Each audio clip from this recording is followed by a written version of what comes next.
para sa ating taksyonaryo, ang pag-uusapan natin ang grandfather clause. Ano nga ba ang grandfather clause? Ito po yung isang legal or regulatory exemption that allows individuals or businesses to continue operating under old rules even after a new law or policy has been enacted. Its primary purpose is to protect existing rights and prevent unfair penalties for being compliant prior to a new change. Actually, sa BIR na a-apply natin yan.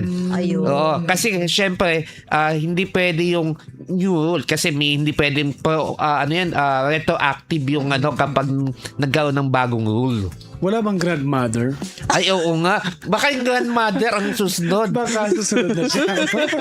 Abangan natin. Pwede din yung father at mother. Tita, tito, rule. Pero yan ang ating napakagandang taxionaryo.